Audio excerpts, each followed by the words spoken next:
Hi, I'm Sue Stockdale, and welcome to a new series of the Access to Inspiration podcast, the show where you can be inspired by people who may be unlike you. We've got a fascinating guest today for episode 114, Aneela Rose. She's the multi-award-winning founder of PR agency Rose Media Group, as well as being a world and British powerlifting champion. After attending a parents' evening at her children's school, Aneela learned about the concept of a growth mindset, and you will hear today how adopting this attitude changed her life, both professionally and personally. She'll also explain why a colour-coded file of facts is a vital tool that helps her manage her busy life. And as always, you can follow along with the transcription on our website at accesstoinspiration.org. Welcome to the podcast, Aneela. How are you today? I'm really well, thank you, Sue, and thank you for inviting me to talk to you today. So the first question that comes into my mind is, what does a powerlifter have for breakfast? That is a fantastic question. Do you know, it kind of changes every morning depending on how I'm feeling and how late a night I had. But generally, we tend to survive on like oats and porridge in the morning and fruit, so bananas and berries. So I tend to load up on protein. I have these vegan protein powders that I use that are made from pea protein. So yeah, we put the powder into our oats, mix that with some banana and some yogurt, and I'm good for the day on a massive bowl of that, to be honest. But otherwise, it's eggs. There's a couple of routes our conversation can go because, for the listener's benefit, there are two aspects, I think, to Aneela's life and career. Certainly the ones that I would say you're known for is a multi-award-winning PR agency that you run, Rose Media Group. And of course, you're a world and British powerlifting champion. Are there any other aspects to your life? Well, I would say yes, I've got my lifting, I've got my business, and then kind of what's holding it all together for me personally would be my family. So I have a husband, I've been married for 20 years now. We just celebrated our wedding anniversary. And then I have two children, a 13-year-old boy and a 10-year-old daughter. And that is the other facet of my life. So if you look at it, there's almost like these three cogs and they're joined up. And actually, if you remove one of them out of the picture, then actually my whole life, it wouldn't fall apart, but it just wouldn't work as smoothly. So when I was going through a phase of finding it difficult, keeping it all together, running the agency, the training that I do 5 times a week at the level that I do, and then the family life, doing all of that at the same time within a normal kind of week is tough. It is a challenge. So when I was finding it hard, I thought one of those has got to go. And the one thing that I thought would have to go, obviously, would be the powerlifting. And it was my husband that said to me, Aneela, if you stop doing your sport, just think about what effect that would have, not only on you personally, but on your family and on your business, because essentially my family are the reason in a way that I do everything, isn't it? And we live for our children, we live for our partner, we do things for ourselves. It's about people, isn't it? So inspiring my children who I know watch me, learn from me, they're observing all the time the way that I act, behave, the words I use. Every day I'm influencing my own children in a really great way, I hope. And then in my business, I've got a team. We're a small team of 8. And they are individuals who need Aneela, the person that runs the agency, the founder of the business. The inherent culture within the business comes off the person leading it, right? So it kind of filters right down. So I think it's just really important that those 3 facets work really well together. And actually, if you took the powerlifting away, that gives me the physical strength. The other 2 elements, the family and the business, give me mental strength. That strength in the head to be able to do everything else. So powerlifting is extremely empowering for me. Well, I can see how those 3 things are very much interconnected. And perhaps if we take your business first, your business has been going for 20 years. Tell me about what your agency does and what types of clients you work with. Yes, we have been around for almost 2 decades. Incredible. We mainly are B2B PR agency. So it's business to business, working in mainly niche markets within manufacturing and engineering across many different verticals, ranging from automotive, aviation, construction, retail, and food. And food is very exciting, I will tell you. So we raise the profile of a brand or an individual or a range of individuals, like a management team, in order to create greater awareness of themselves and their product and their service through working with the media mainly. So it could be broadcast, it could be print. And what prompted you to start up the business in the first place? That's a good question. So I'd worked in-house for about 8 years within manufacturing, actually within an aviation company and within IT. That's for about 8 years after I graduated from uni. Actually just decided one day that I would like to work for myself. I'd got to that point where you think, I think I'm actually quite good at what I do. So yeah, I jumped ship and thought, what's the worst that's going to happen? I will always be able to find a job in marketing at some level. So let's work for myself, become self-employed. And that's what I did. And I haven't looked back since. And that was in 2004. Well, I can already tell by the phrase you used there, well, what's the worst that can happen? That perhaps your mindset or your attitude towards what you're doing maybe plays a role in your success. Would you say that that's an important thing about your business? Absolutely. I don't think I would be here with my agency still running if my head wasn't in the right place. I learned very early on that if you can control your mind, then you are going to win with yourself internally if you can just get your head, your mind working in a way that is more positive rather than negative and is more uplifting rather than going into a downward spiral, then you are going to achieve more. So if we were in your agency and I was one of your employees, what would I observe about how you conduct yourself as a leader that would give me a sense of that attitude that you bring to work? You will see an individual that is clearly very driven, who is very goal orientated and likes to have schedules as well. So for me, it's about surrounding myself with quite an eclectic mix of people and constantly learning from others. So I ask a lot of questions. That's what you'll also observe. I ask questions of my team through understanding how they're feeling, what they're thinking, because everybody has a talent. I believe everyone, no matter who you are, whatever level you are at, whatever job you do, you will know something that I don't. So I don't know everything, and I know that. And I've been like this for as long as I can remember. So for me, my network of people that I know is huge. And I soak up information. Whether I remember it, that's a different story. And that's an age and hormonal thing that's going on now. But I certainly absolutely marvel at other people's knowledge. And as a leader in the business, I have a mixture of talent and also ages and types of people, and it isn't a one size fits all. I have a team, so I have to work with them. We work together. They don't work for me, they work with me, and that's the difference. Well, I can hear that in how you're describing your leadership style, that you're there to bring out the best in other people and to recognize everyone has different talents. I understand that you went to a parents' evening and learned something there that was really helpful to you about the growth mindset. Am I right? Absolutely right, Sue. I love this story because it encompasses so many facets of, as an adult, how we assume that we know it all, or as a parent we know more than our kids. And I went to this parents' evening obviously for my children and just to listen to the head teacher and absorb myself into the whole educational system, as it were, for that night. And actually came away learning something that I never knew about, or maybe I did know about it but just wasn't quite sure how to articulate it. But that is about a growth mindset. So the head teacher was explaining to us how they were incorporating and instilling this positivity within your mind, this growth mindset technique, into the children. And they were asking the parents a number of questions about how they would handle a situation or how they teach their children and how do they react to when their children perhaps are finding something a little bit hard. And it was a questionnaire for the parents. And I was filling this in absolutely on the edge of my seat, saying to my husband, "This is a great question.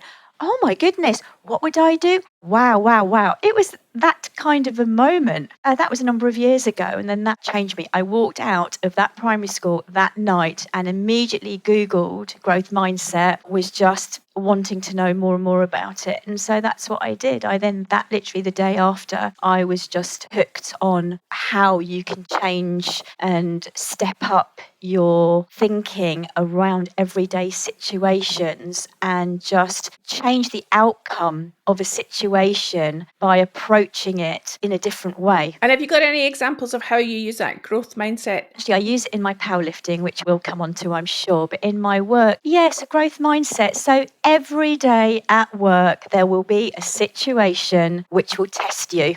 So in order to be able to deal with that and to be big enough and confident enough and strong enough mentally to deal with that, you've got to look at a situation. You've got to take a step back. Your client is saying to you, look, I'm wanting to know how this campaign is going. Maybe we're not quite reaching the numbers or we need to change it up. Rather than being defensive about it, we think about the positive aspects of what is going on with the client, with our work.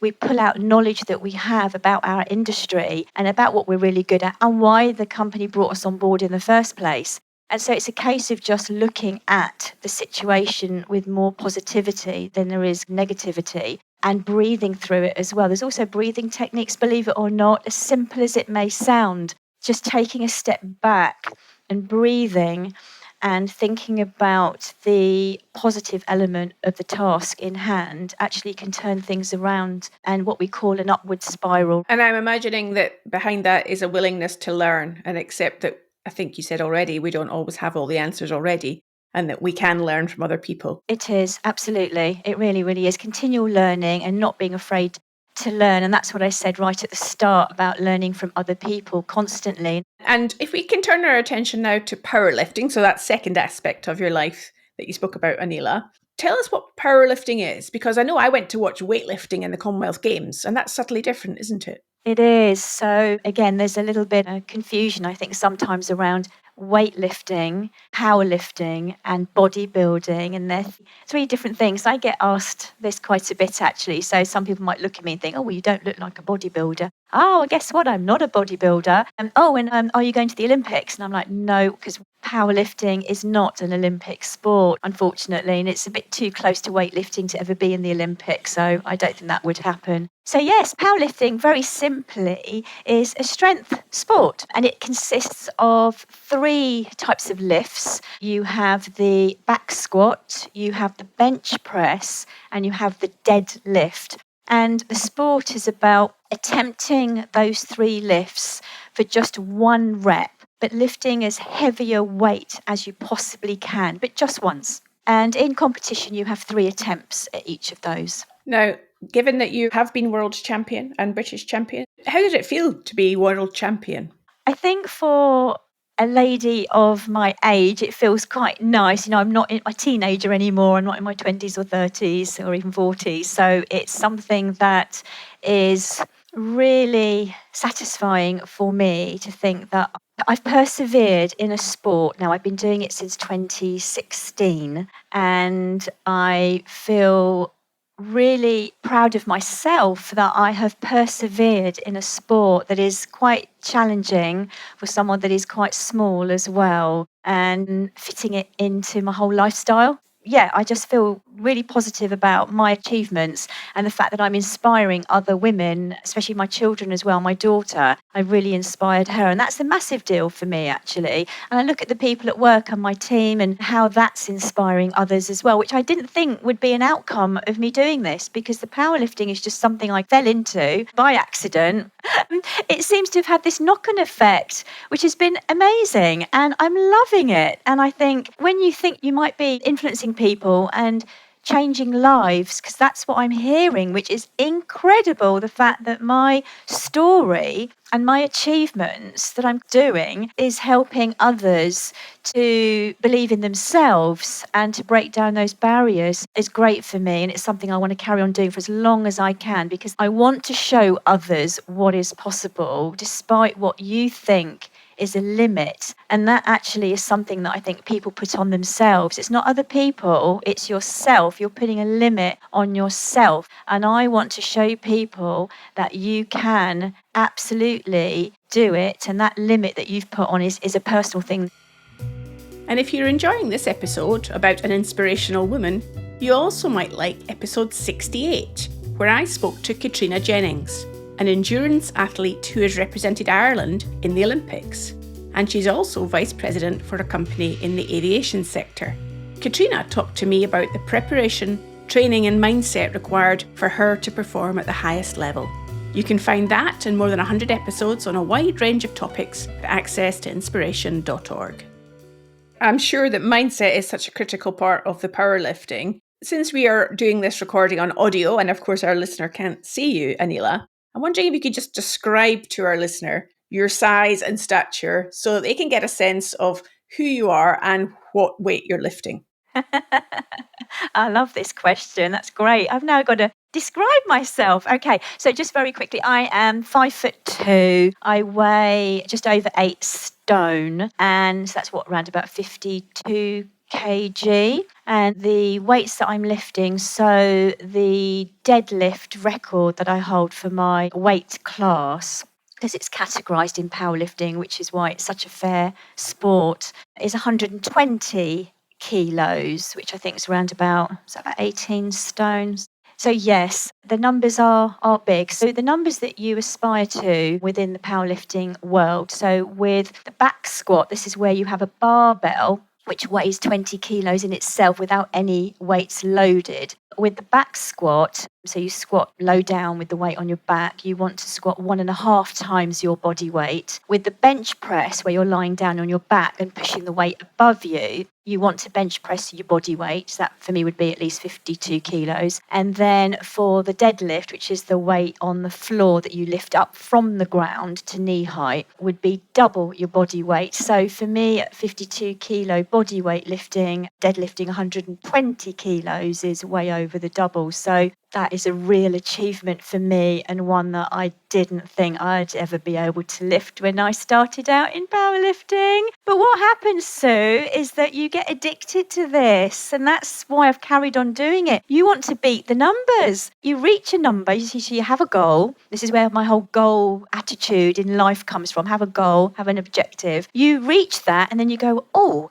can I go above it? And then you do get above it, and then you want some more and some more. You keep training for it, and you keep going and going and going. And this is what's happening. You know, with powerlifting, it's an amazing sport for women. Obviously, being menopausal now, my hormones are all over the place. So I've been told by my nutritionist and my coaches that actually the fact that I've been lifting now for some time has really helped me to overcome the hormonal changes and actually the bone density and the bone strength and all of that. It's been great for me physically. So yeah, let's see where this goes. But I'm now in a phase of life where I'm thinking, do you know what? As a menopausal female, I'm not getting any younger. I am going to see how far I can take this and show other women that it's possible to just keep going and keep improving. I want to be fitter than I've ever been, and I'm going to aspire to that. So given that you have this aspiration to keep going and keep improving, it sounds like it requires a lot of training to maintain a level of fitness. If you were describing to us a typical week for you, for example, with your business and your family and training as well, how do you juggle it all together? So I'm a list person, I'm a scheduled person. I have to be, otherwise I wouldn't achieve anything. I love lists, I always have done. I've got my things to do today book that I have. I also have a file of facts, believe it or not, I am a file of facts girl still, as well as my smartphones and my calendars on my PC. So I've got mobile, I've got desktop. I've got physical in print, so I've got it written everywhere. And what I do have schedules for everything. It's advice I was given to me years ago by a close friend of mine when I was struggling to fit it all in. And I was just like, I want to do all these things, but I just don't know how to fit it all in. How do I do this? And my friend just looked at me and he said, well, do you know what I do, Aneela? I just treat everything as a business meeting. So I write it down. I just assume, right, that's a business meeting, because you would never not go to a business meeting, because I'm a very loyal, I'm a very regular person. When I commit, I commit. That is who I am. I don't let people down unless obviously an emergency or something serious has come up. But otherwise, I will get the job done somehow. And he said to me, just put it down, treat it as a business meeting. Write it in pen, in your file of facts, because then you can't rub it out and it's going to happen because that's who you are. And so that's what I do with my family life and my kids doing after school clubs, and they go to different schools, they're different ages, they do different things. So fitting in the training, which is when I'm competing and I'm on my strict schedule, that's 5 times a week, often at 6 o'clock in the morning, every morning. And then I do my stretching and other exercise in the evening. So it's kind of doubled up, topping and tailing my day with the school runs, the after school clubs for the kids, and then the business as well. I had no hope in hell of getting any of that done if I don't schedule everything in its time. So if you look at my diary, everything has got a time and it's colour coordinated. So I have different colours for the different facets of my life. So my business, my sport, and my family. Remember, those are the 3 things I have going on. And actually, it just works really well. I'm just really good at making things happen. And the other thing that I do, and a bit of advice here, is that I involve other people where I can. So in my training, I try and involve my children in my training. So they come with me if they can, and they get involved. In my work, sometimes my daughter comes along as well after school, and she'll just sit in the office or in the meeting room, or I give her some jobs to do. And so my family are involved in what I do. And I also have my team are aware of my life as well. So they know what I've got going on and they will support me. So yes, it just all works really well. Well, it sounds like the skill of scheduling things and being organised really helps you in what you're doing. I just want to go back to answer the question that I'm sure is in some of our listeners' minds is, how did Aneela get into powerlifting? And I think it was as a result of a javelin injury. Am I right that that's what took you into the gym originally? You are. Tell me about how did you get into javelin? And then B, how did that morph into powerlifting? It's a funny story, really, because at school, I wasn't very academic. I went to an all-girls grammar school, found it quite tough, but discovered in a PE lesson when the teacher asked us all to throw a javelin that I was actually really good at it. And I lobbed this javelin, this spear, about 14 metres on my very first throw, and I must have been about 13. And the feeling, Sue, that I had holding this spear in my hand and throwing it, I tell you what, even now it's given me goosebumps remembering back, because I do remember it a long, long time ago now. It made me feel powerful. It made me feel confident. And that feeling I wanted more of. When you feel powerful and confident, why wouldn't you want more of that? And I decided that I wanted to carry on throwing the javelin. So I ended up just being very good at it, represented the school at county level and got some medals. And at that time in the 80s, Tessa Sanderson, Fatima Whitbread, they were my idols. I absolutely was hooked. I was watching them all the time. I followed the Olympics. Tessa Sanderson won her gold. Oh my goodness. So javelin was there. My dream was I wanted to be in the Olympics and be the next Tessa Sanderson. That was my dream. I carried it on through school, but then when I went to university, life and other things took over and I stopped throwing the javelin. It wasn't until the 2012 Olympics that came to London, that I was just totally inspired again. And I actually messaged Tessa Sanderson. I actually tweeted Tessa in 2012, she responded and she put me in touch with a javelin coach at Crawley Athletics Club. And I started throwing the javelin again after 25 years. I started throwing and absolutely loved it. But obviously, a lady of a certain age, I was in my 40s and I injured my shoulder. And so I was told to get down to the gym and start strengthening my body, and particularly my upper body and my shoulders. And so you know where this is going. I went down to the gym, got myself a personal trainer who started helping me with my strength training. And he took me to that part of the gym that most women would totally avoid, where all the big heavy weights are, the barbells are, the men huffing and puffing and looking at their biceps in the mirror. And I'm thinking, why is my trainer asking me now to lift a weight on my back? It was actually a squat he asked me to do. And one of the first squats that I did was about, I think, 40 kilos. And then we quickly went up to 50 kilos after he saw me do my 40. And at the end of the session, I squatted 60. Wow. Can you believe it? On one of my first sessions? Yeah. And he turned around and said to me, Aneela, you are freakishly strong, girl. And I didn't really think anything of it. I just thought, oh, he's just saying that just to make me feel good. I had no sense of what the weights were, really. I could see they were quite big weights. And I started thinking about it and started really getting into doing more and more of it because I could see my body shape changing. I didn't really know anything about powerlifting. It wasn't even really mentioned back then, but I ended up carrying on doing it. And I told my javelin coach at the club what was happening with my strength training. And he turned around and he said to me, well, Aneela, you're better at the strength training than you are the javelin. I think you need to switch sports. And it was that moment my heart sank. But actually, it did me the world of good because I then switched sports and I then started powerlifting. So out of disappointment came a new route and actually ultimately success in something completely different. Absolutely right. It also strikes me that from a cultural perspective, doing sport is not the norm necessarily either. Would that be right? Yes, I think in the culture, the heritage that I have, which is, I have a Pakistani background, brought up in a Muslim household. And as a youngster, well, my father was very sporty. He was the one that encouraged me in sport. But, being female, being Asian, yes, we weren't encouraged really to follow a career in sport. At school, it was okay to do because it's part of the curriculum. But really, I wanted to do more with my sport. If I'd had my time again, I would have had a career in sport. I might even have become a PE teacher, because I absolutely love teaching now and I love sport. So combining the two would have been ideal for me. But no, it wasn't encouraged. So for me, maybe part of the reason why I never carried on after school would have been because it wouldn't have been encouraged by my parents to follow a career in sport. No, not at all. And also what you have to wear, you kind of alluded to that there.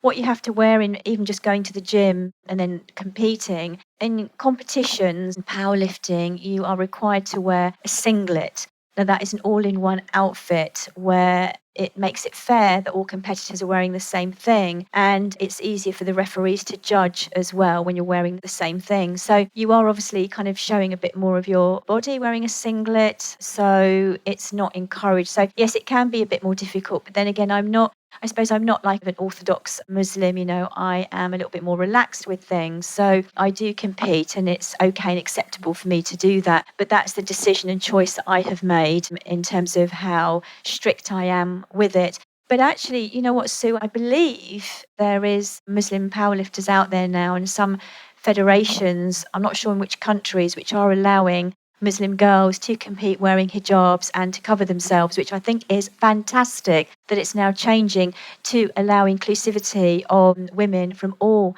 backgrounds to participate in this sport, which is fabulous to see. So it sounds like from what you're telling us, Aneela, that there's a number of different barriers across different aspects of your life that you've really broken through and really proved that anything is possible. I would say I'm entered into a sport that has been very male dominated. So I think firstly being female is a barrier. When I did my first competition in 2016, I was the only Asian female, and I continue to be one of the very few, if only, Asian Pakistani females doing this sport. I know there are a couple of other women that are now coming up and youngsters, which is fabulous to see. But yes, being Asian, definitely. Being female, now there are more and more women competing or taking part at least in powerlifting, whether it's just informally, just in the gym, or competitively. I've seen a bit of a change now in the last few years, which is brilliant. The size that I'm at, yeah, that's a barrier. Not a barrier, I would say. I think you have to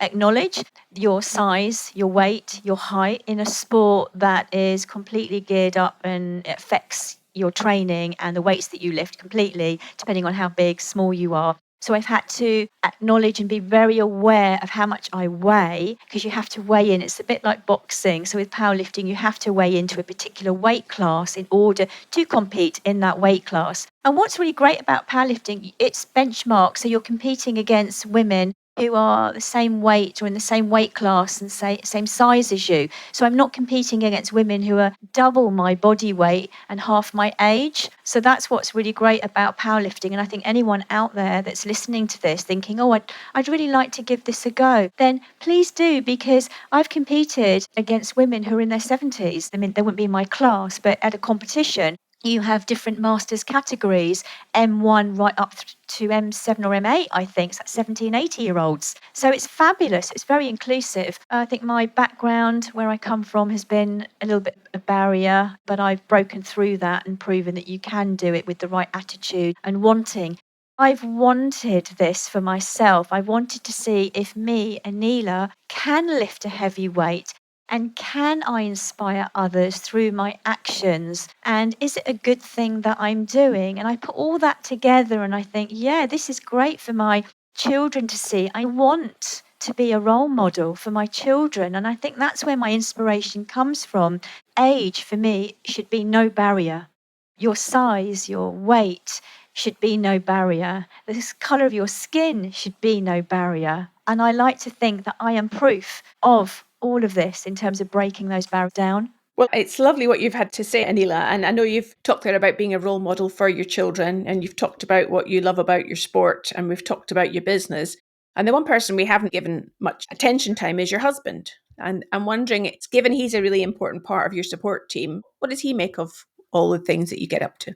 You know, he's just used to it now. We've been together a long time. We've been married for 20, but we've been together 27 years now. And he is at the heart of everything that I do. It's funny because years ago, when I was trying to work out how everything fitted together and why I do what I do. And I think when I thought that it was me at the heart of all of this, when I broke it down, I looked at those 3 cogs that I mentioned to you earlier, my business, my sport, and my family. And they're like 3 cogs that are all joined up and they're all moving around in a circle. And right in the centre, when I thought it was me that was in the centre, because I'm the one that's obviously the commonality with all of this. No, it's my husband that sits in the centre. Because if it wasn't for him, none of the other facets of my life would really work. Because I need childcare, I need someone to help with the children and the school run when I'm training, and that's him. With the sport, he is there giving me my confidence in terms of belief in myself, because at the end of the day, my husband is my partner in life, and it makes me the stronger person. It makes me a bit of an easier person to live with, being able to do my sport, and he recognises this. So when I thought about giving up powerlifting, because I did, COVID was hard for all of us, but during COVID, I did find it quite hard running my business and just trying to fit everything in. And it was my husband that said to me, you can't give up powerlifting, darling, because that's who you are. And it gives you the mental strength as well as the physical strength to be able to cope with everything else you've got going on in life. And it's good for you. He can see how positive and what mental strength that it's given me and confidence it's given me to be able to cope with running a business and being a leader, to being a wife and a mum as well, and for being Aneela. And so he is central to all of this. And so I'm so happy that you have mentioned him and I could talk about him and mention him in this podcast. Well, wonderful. I think we've mentioned all of those cogs that you described right at the outset, Aneela. I can get a sense of that busy life that you have and the inspiration that I'm sure you're giving to those that are around you, and I hope to our listeners today as well. Finally, how can our listeners find out more about you? I'm in LinkedIn, so if you want to find me on LinkedIn, that's probably the main channel. You can find me at it, just Aneela Rose. I am also on Twitter, and you can find me on Instagram as well. So there are different ways. And we also have a website, which is www.rosemediagroup.co.uk. Lovely. Well, thank you again for your time, Aneela, today. It's been fascinating to learn about all of those different aspects of your life, and I can see that you're such an inspiration. Thank you. Thank you, Sue. Well, thanks to Aneela Rose for sharing her story with us and for those practical tips for juggling a lot of activities in a busy life. Well, let us know what you enjoyed about this episode by sending us a voice note or a message via our website contact page. And remember to subscribe to the podcast so that you will easily get notified about new episodes. Next week, I'll be talking to Georgina Bark, or Bo as she likes to be known, who swapped her office job for an outdoors life as a dry stone waller. I hope you can join us then.